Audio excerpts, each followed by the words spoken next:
Selamat datang di acara seminar hasil bersama saya, Irene Margaret Salahi, S1 Manajemen Rekayasa 2016 dengan NIM 21S16047.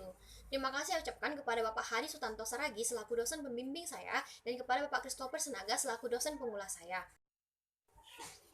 Pada kesempatan ini, saya akan mempresentasikan tugas akhir saya yang berjudul Perancangan Perbaikan Layanan Pendaftaran Tiket di Pelabuhan Kawasan Danau Toba untuk meningkatkan kualitas layanan dengan studi kasus di Pelabuhan Aji Bata.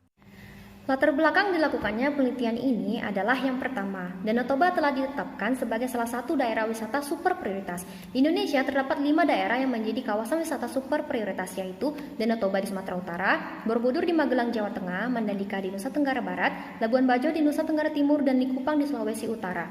Kawasan Danau Toba mendapatkan anggaran dana terbesar yakni 2,2 triliun dari total anggaran pembangunan yakni 6,4 triliun. Alokasi dana ini diharapkan mampu mempercepat proses pembangunan kelengkapan infrastruktur di kawasan Danau Toba untuk mendapatkan lebih banyak daya tarik turis. Yang kedua, pelabuhan merupakan salah satu kelengkapan infrastruktur yang menunjang transportasi untuk kebutuhan wisata. Pelabuhan Aji Bata merupakan satu-satunya pelabuhan yang melayani jasa penyeberangan antar pulau di Kabupaten Toba. Pelabuhan Iha dan Pora merupakan pelabuhan Aji Bata terbesar dan satu-satunya yang dapat menampung hingga 280 penumpang dan 30 kendaraan roda 4. Di pelabuhan, sistem pendaftaran atau penjualan tiket merupakan salah satu komponen layanan yang paling penting, mengingat semua pengunjung akan selalu melewati proses ini jika ingin menggunakan jasa penyeberangan KMP Ihan, Batak, dan Pora. Berdasarkan BPS 2013, laju pertumbuhan penduduk di kawasan Danau Toba tahun 2000 sampai 2010 atau sensus penduduk terakhir adalah 0,58%. Peningkatan pertumbuhan penduduk akan meningkatkan penggunaan jasa pelabuhan. Peningkatan jasa pelabuhan akan meningkatkan profit pelabuhan. Namun, peningkatan profit pelabuhan belum tentu menjamin kualitas layanan di pelabuhan meningkat pula. Oleh sebab itu, dilaksanakan penelitian untuk perancangan perbaikan layanan pendaftaran tiket di pelabuhan Ihan dan Pora dengan tujuan yang pertama, melakukan analisis kepuasan berdasarkan persepsi pelanggan terhadap kinerja pelayanan menggunakan kuesioner di Pelabuhan Aji Bata, mendapatkan nilai kesenjangan atau gap pada atribut kualitas yang diberikan untuk mendapatkan atribut prioritas perbaikan. Dan yang ketiga, memberikan rekomendasi perancangan perbaikan sistem layanan pendaftaran tiket bagi pemangku kepentingan. Pada penelitian ini, langkah-langkah atau kerangka penelitian yang harus dilakukan dimulai dengan studi pendahuluan, kemudian penentuan maksud dan tujuan yang dilakukan dengan studi lapangan, yaitu wawancara dan observasi, dan studi pustaka. Setelah kedua hal tersebut dilakukan, maka dilakukan penyusunan konser 1 yang menggunakan 5 dimensi kualitas atau SERVQUAL, yaitu tangible atau bukti fisik, responsiveness atau daya tanggap, reliability atau kehandalan, assurance atau jaminan, dan empati atau kepedulian. Kuesioner 1 ini kemudian diberikan kepada 30 responden untuk dilakukan uji validitas dan reliabilitas. Apabila data tidak valid dan tidak reliable, maka dilakukan penyusunan ulang kuesioner 1. Sedangkan jika data sudah valid dan sudah reliable, maka dilakukan penyebaran kepada target sampel yang sesungguhnya. Data responden kemudian diolah menggunakan Customer Satisfaction Index atau CSI dan Importance Performance Analysis atau IPA. Kemudian dilakukan analisis dan dilakukan perancangan perbaikan layanan menggunakan metode TRIS atau dalam bahasa Inggris disebut TIPS, Theory of Inventive Problem Solving. Kemudian dilakukan kesimpulan dan saran, dan terakhir penelitian ini selesai dilaksanakan. Pelabuhan Ihan dan Pora berlokasi di Pelabuhan Aji Bata, Kecamatan Aji Bata, Kabupaten Toba, Provinsi Sumatera Utara. Pelabuhan ini menyediakan jasa penyeberangan antar pulau dengan rute Aji Bata Ambarita dengan menggunakan KMP Ihan Bata dan KMP Pora, atau disebut juga kapal feri Ihan dan kapal feri Pora. Dari Aji Bata, pelabuhan ini buka pukul 8, 11, dan 15 waktu Indonesia Barat, sedangkan dari Ambarita buka pukul 8.30, 11.30, dan 15.30 waktu Indonesia Barat. Terjadi selang 30 menit dikarenakan kapal akan menghabiskan 20-25 menit untuk mencapai rute perjalanan dari Aji Bata sampai Ambarita. Di pelabuhan sendiri menggunakan logo Dinas Perhubungan, sedangkan pada kapal Ihan dan kapal Pora menggunakan lambang Pesona Indonesia. Dalam penyusunan kuesioner, terlebih dahulu dilakukan survei pendahuluan untuk mendapatkan keluhan pengguna jasa pelabuhan itu sendiri. Pengguna jasa banyak merasakan antrian panjang sehingga menunggu terlalu lama, ketersediaan informasi yang kurang, pelayanan penyedia jasa yang kurang ramah, keamanan yang kurang, ketidaksesuaian harga tiket dengan pelayanan yang diperoleh, dan lain sebagainya. Seluruh keluhan pengguna jasa ini kemudian dikelompokkan ke dalam 5 dimensi SERVQUAL ditambah dengan studi pustaka untuk mengembangkan kuesioner, sehingga kuesioner yang dihasilkan memiliki pertanyaan yang menjadi atribut pada setiap dimensi kualitas layanan atau SERVQUAL. Dimensi tangible, reliability, dan assurance masing-masing memiliki 5 pertanyaan, sedangkan dimensi responsiveness dan empati masing-masing memiliki 4 pertanyaan. Sehingga jika ditotalkan, kuesioner ini memiliki 23 pertanyaan dan berdasarkan rumus Lovin disebarkan kepada 190 responden sebagai sampel. Setelah kuesioner disebarkan kepada 190 pengunjung pelabuhan Ihan dan Pora, maka diperoleh profil atau karakteristik responden. Berdasarkan grafik jenis kelamin, dapat diketahui bahwa penumpang dengan jenis kelamin perempuan lebih banyak mengunjungi pelabuhan Ihan dan Pora, yaitu sebesar 75% atau 142 orang, dan sisanya berjenis kelamin laki-laki sebesar 25% atau 48 orang. Hal ini sebanding dengan jumlah penduduk di Sumatera Utara yang lebih didominasi oleh penduduk berjenis kelamin perempuan, yaitu sekitar 74,7%, dan sisanya adalah 25,26% atau 73,1 juta jiwa jumlah penduduk berjenis kelamin laki-laki. Berdasarkan diagram usia, dapat diketahui bahwa penumpang yang lebih banyak menggunakan jasa pelabuhan Ihan dan Pora adalah penduduk berusia 17-25 tahun, yaitu sebesar 69% atau 131 orang, diikuti dengan penumpang yang berusia 36-45 tahun sebesar 17%, kemudian 46-55 tahun sebesar 7%, kemudian diikuti dengan usia 26-35 tahun sebesar 6%, dan penumpang yang paling sedikit berada pada usia di atas 55 tahun sebesar 1%. Saula Tebu Bolon tahun 2019 dalam penelitiannya menyebutkan bahwa pada masa 17-25 tahun, seseorang belum memiliki beban dan tanggung jawab yang besar yang harus dilakukan, sehingga ia lebih memiliki banyak waktu untuk melakukan kunjungan ke daerah lain dibandingkan orang yang berusia lebih tua. Berdasarkan grafik jenis pekerjaan, dapat diketahui bahwa persentase tertinggi merupakan pelajar atau mahasiswa, yakni sebesar 67% atau 127 orang, diikuti dengan penduduk yang bekerja sebagai wira swasta, yaitu sebesar 10%, PNS sebesar 8%, petani 7%, wira swasta 3%, wirausaha dan ibu rumah tangga masing-masing sebesar 2%, dan sisanya adalah pengusaha dan software engineer dengan masing-masing sebesar 1%.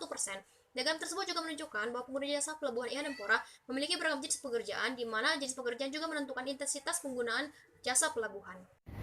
Berdasarkan grafik daerah asal, dapat diketahui bahwa sebesar 62% pengunjung pelabuhan Aji Bata, yaitu Ihan dan Pora, lebih didominasi oleh penduduk dari luar Kabupaten Toba, dan hanya 38% penduduk Kabupaten Toba yang melakukan kunjungan di pelabuhan Ihan dan Pora. Dari 62% penduduk dari luar Kabupaten Toba, terdapat 14,74% atau sebanyak 28 orang pengunjung yang berasal dari Kabupaten Tapanuli Utara. Besarnya angka ini dapat dipengaruhi oleh jarak antar kabupaten. Kabupaten Tapanuli Utara merupakan salah satu wilayah yang berbatasan langsung dengan Kabupaten Toba. Dan dengan demikian, penduduk dari Kabupaten Tapanuli Utara cenderung melakukan kegiatan wisata ke wilayah Toba karena akses berupa transportasi dan jalan yang mudah dicapai dan dalam waktu yang relatif singkat. Kuesioner dapat disebarkan apabila valid dan reliable, maka dilakukan uji validitas dan reliabilitas menggunakan IBM SPSS. Dikatakan valid apabila R hitung lebih besar dari R tabel, di mana R tabel yang digunakan di sini dengan alfa 5% atau 0,05 sebesar 0,374. Karena keseluruhan pertanyaan dalam kuesioner memiliki R hitung yang lebih besar dari R tabel, maka kuesioner dapat dikatakan valid. Sedangkan dikatakan reliable apabila nilai Cronbach's alpha kuesioner lebih besar dari 0,6. Dapat dilihat dari dokumen bahwa nilai Cronbach's alpha kuesioner adalah sebesar 0,674. Karena 0,674 lebih besar dari 0,6, maka kuesioner dikatakan reliable. Karena kuesioner valid dan reliable, maka dapat disebarkan kepada target sampel yang sesungguhnya, yaitu 190 responden. Dari tabel di dokumen halaman 55 dapat diketahui atau dapat dilihat bahwa seluruh nilai gap atribut bernilai negatif, di mana jumlah nilai gap setiap dimensi, yaitu tangibles min 4,03, reliability min 4,08, assurance min 6,11, responsiveness min 4,63, dan empathy min 4,52. Nilai gap diperoleh dengan mendapatkan selisih antara nilai aktual dengan nilai performance atau harapan atau kepentingan si pengunjung. Nah, kemudian jumlah gap ini dapat dilihat presentasinya pada grafik berikut, di mana sebesar 26% atau yang paling besar adalah dimensi jaminan atau assurance, diikuti dengan daya tangkap atau responsiveness, kemudian kepedulian atau empati, dilanjutkan dengan kehandalan atau reliability, dan terakhir bukti fisik atau tangible. Semakin besar presentasi nilai gap ini, maka semakin besar upaya yang harus dilakukan untuk memperbaiki dimensi ini. Data responden kemudian diolah menggunakan CSI dan diagram IPA. Dapat lihat di sini bahwa sebesar 64,48 adalah nilai Customer Satisfaction Index atau indeks kepuasan pengunjung pelabuhan. Sisanya 35,52% menyatakan tidak puas. Nah, angka ini masuk dalam kategori cukup puas atau layanan di pelabuhan IHA dan Pora perlu untuk ditingkatkan.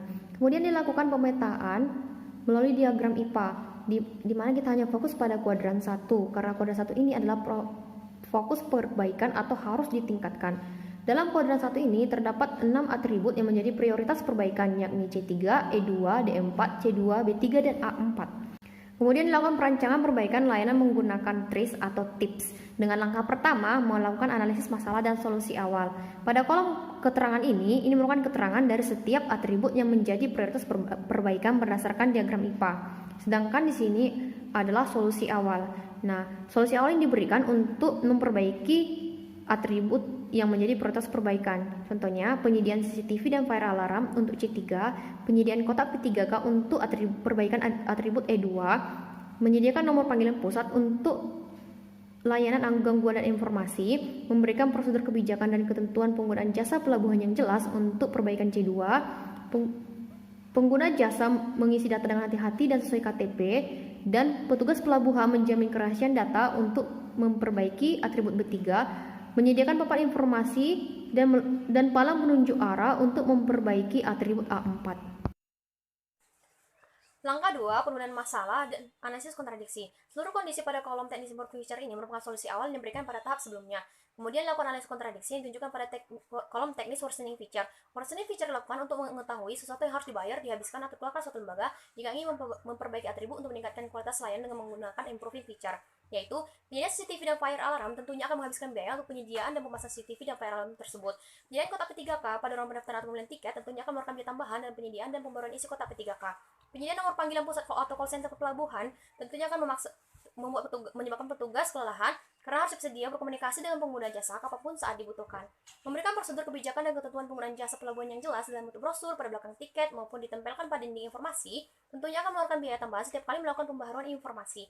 Pengguna jasa pelabuhan melakukan pengisian data dengan hati-hati sesuai dengan KTP atau tanda pengenalan resmi lainnya tentunya menyebabkan pengguna jasa pelabuhan merasa aturan ini semakin rumit dan timbulnya tekanan pada mereka untuk memastikan keakuran data masing-masing.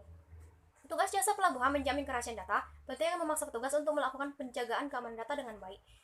Penyediaan papan informasi pada ruang tunggu pelabuhan tentunya akan menambah kepadatan volume satu ruangan.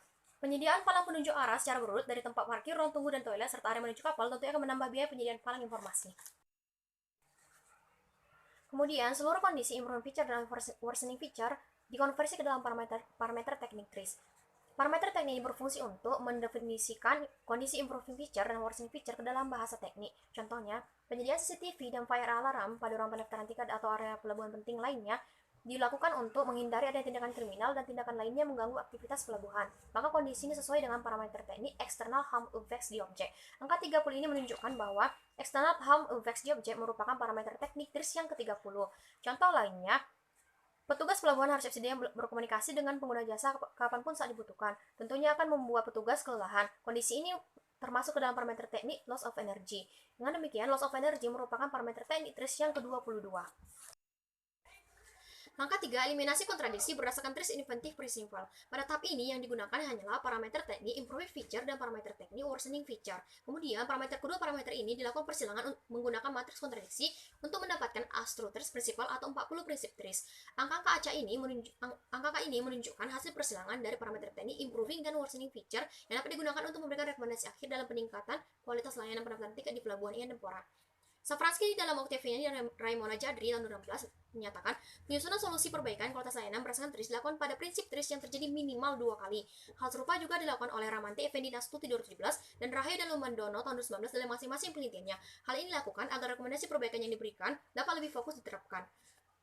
Kemudian pada tabel inventive principle terpilih ini merupakan prinsip TRIS yang dapat digunakan untuk memberikan rekomendasi akhir yang terjadi minimal 2 kali. Di mana untuk atribut C3 prinsip TRIS terpilih nomor 3529, E2 nomor 22 28 10, atribut C2 prinsip TRIS nomor 35, B3 prinsip TRIS nomor 6 28 28 10 35 dan 2, atribut A4 35 2 29 dan 6, dan atribut D4 prinsip TRIS nomor 1 dan 18. Nama-nama prinsip TRIS ini masing-masing ditunjukkan pada kolom keterangan. Langkah akhir yaitu langkah 4, evaluasi terus inventif prinsipal terpilih. Safransky dan Razmihan Jafari dalam Rahmanti Effendi dan Astuti tahun 2017 menyatakan penggunaan prinsip TRIS untuk meningkatkan kualitas layanan dilakukan secara logika dan sesuai dengan keadaan lingkungan objek penelitian.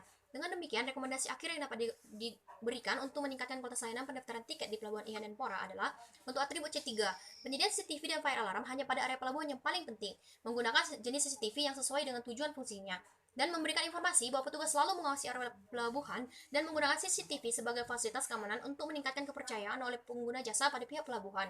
Kemudian untuk atribut E2, rekomendasi perbaikan yang dapat diberikan yaitu yang pertama, menyediakan kota P3K hanya pada satu area pelabuhan saja yang dianggap paling rawan dan kecelakaan dan mudah diakses saat dibutuhkan.